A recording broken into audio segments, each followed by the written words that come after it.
As everyone in the Caribbean raced up towards where the merchants were, well, they started discovering some new ones. We saw where Wynn did. Kidd discovered 3 and managed to capture 2 of them. He's now got kind of high notoriety there. Not a lot of money from them. You seldom get the big haul. And then finally, well, we got a random event. Another governor here, a pro-pirate governor.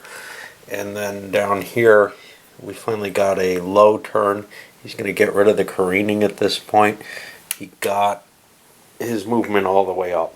Now he can go back to trying to sell things and working his way towards getting either notoriety or cash from burning settlements, basically. Now Spain is offering a real letter of marque here. Here you have to go into a port and purchase it. And, well, it gives you some potential advantages towards, hey, no, I'm working for the king, to avoid maybe a capture by a Spanish warship or the like. But, yeah, I don't tend to find them terribly valuable. Anyway, the first person who goes into a port will be able to, a Spanish port will be able to buy that if they do a sell operation. Of course, they can't have a Spanish flag to go into a Spanish port, right? Well, we've seen what amounts to basically 3 random events in a row. I don't think anything's happened between them. Maybe Lowe's action happened in between. But after the letter of marque, we got another sort of letter of marque. Here, Lowe gets to exclude 1 player from getting a Spanish, the King's Pardon event. Now, this will go away when the first random event comes up. But I'm going to exclude Kidd. He's got the Spanish the Spanish flag on him and a lot of bonuses. I don't want him taking advantage of it. Anyone else can, though. Okay, Wynn just went and he took out a little French ship, picked up a new flag. That made me think of something. Why you would want, maybe, more than 1 pirate that I haven't discussed yet, which is keep your notorieties low. Remember how Lowe had a possible problem because of his high notoriety. Now, of course, notoriety is how you want to win the game, probably. Well, it may be over ambitious to try to win the game that way. It could be possible that you might want to try to keep under someone else's notoriety to avoid attracting the attention of the auto hits, especially if you're out somewhere like the Arabian Sea. You can pull somebody else out over in the main area, but you're probably you're at risk with the guy out in say the Atlantic or Caribbean in that case, and the one guy that you're trying to protect, well, you're throwing other pirates in his way, making it more likely that he'll get harmed, and you have to worry about his notoriety going up anyhow if he does anything. The kind of people who do well are the kind of people with low cruelty, like good old Lusan here, who can capture a lot of money without generating a lot of notoriety. So that's, it's really more the luck of the draw. I don't think I'd use that tactic much. Anyway. Haven't been playing much, just been talking a lot. And after that 1 player's action, yet another random event, this time a new one, hull damage.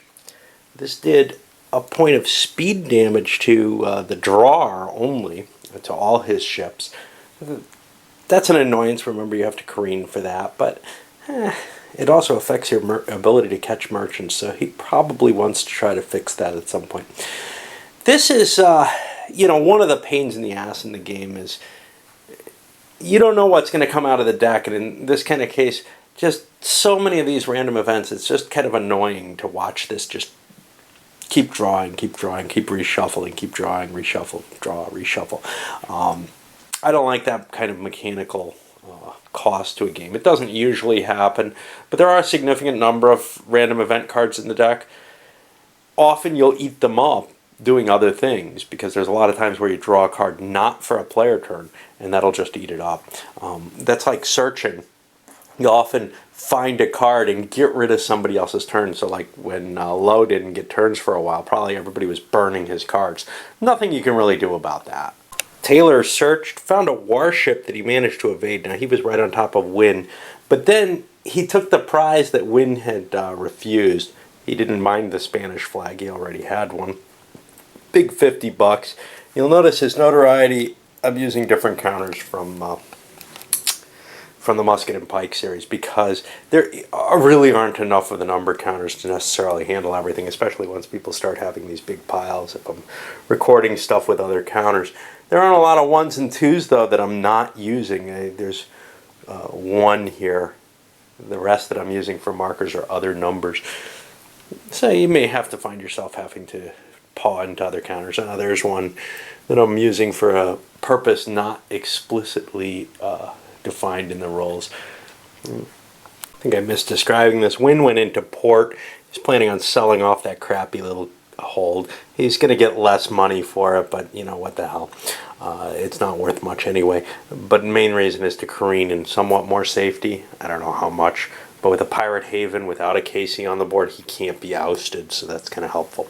Taylor, you can see I fixed his notoriety, is sailing back to sell stuff at Curacao, but he did a search on the way, found a couple of merchants, took one of them, dumped his hold. He only had 25 in that to take what he captured. Again, you know, when you're dealing with these little amounts, it's really not a big deal to throw them overboard anyway. It's not like you're losing much. You're looking for the big several thousand haul. That's the only way to get a leader here.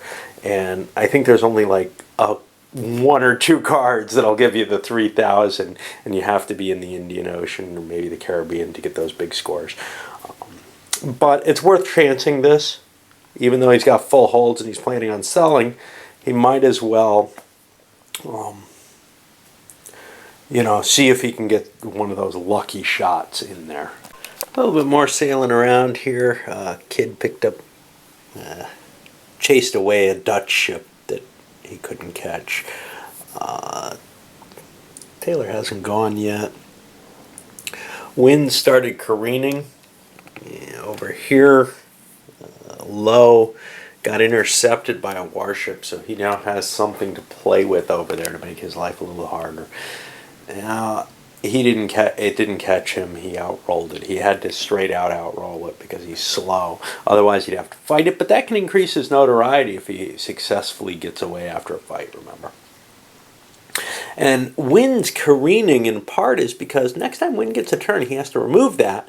But then he can try to call on a KC to hunt down low. So our random event came up giving Woodes Rogers a KC, which is a really bad slow one, to Taylor. But he's big.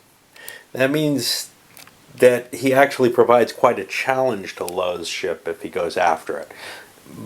But his speed issue may negate any advantage there. After, I don't know, a little bit of action, not much. We finally got back to Wynn. He's going to take his careening off, but he's going to go for a KC activation. He's going to try to shoot it at low with his 35. He's got to roll a 35 or less to get one. He does not, but he gets rid of his careening. Crap, I did that wrong. Careening does not allow you a free turn. What does is DNRing. Taylor with a KC is indeed going to DNR. He's going to put a marker on there. That gives him an extra point up here.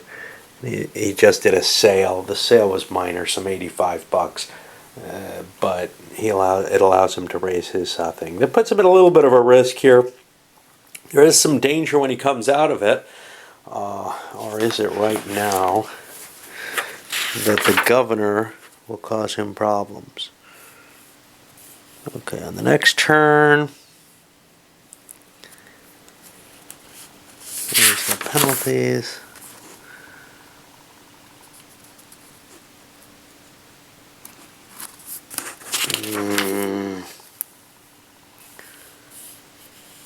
That's at the end of your turn. That's when you take a merchant ship. So unlike everything else, they put DNR into two different places. Oh, it's probably under sales. If I can find sales.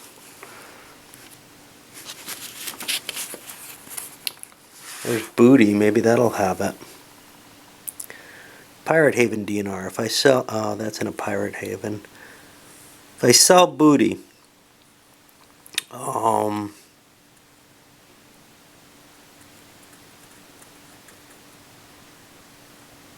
God. Not neutral pro-pirate DNR.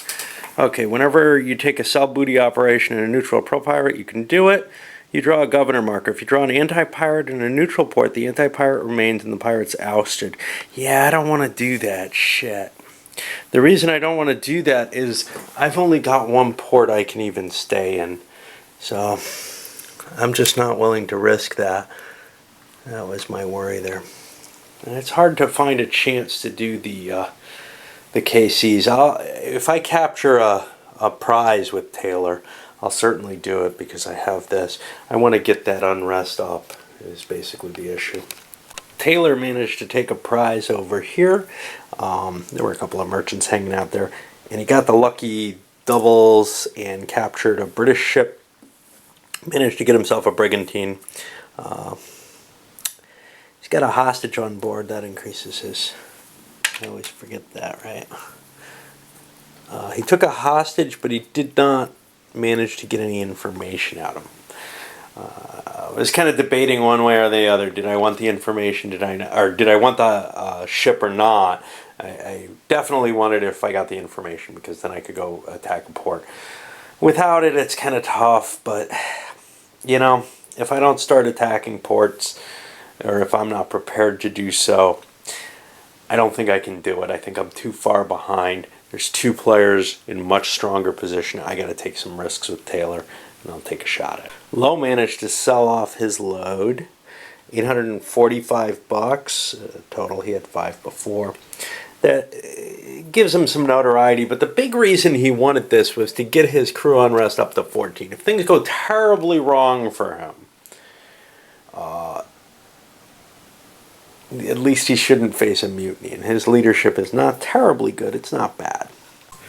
Kid went sailing around, caught a merchant, and maybe 2 of them actually, but both, whatever he caught, he did not actually get anything with. Wow, he's got some cash on board. He should be looking for somewhere to land at this point. I don't know why I'm running around up there. I probably ought to find someplace to sail and sell that. Not because it's a big deal to sell. Not with a $10 on there, but you know, I don't know. I like selling booty. What can I say? Thing is, if I had a little bit more money, I would get some crew unrest bonus off of it. So catching any kind of ship would help me.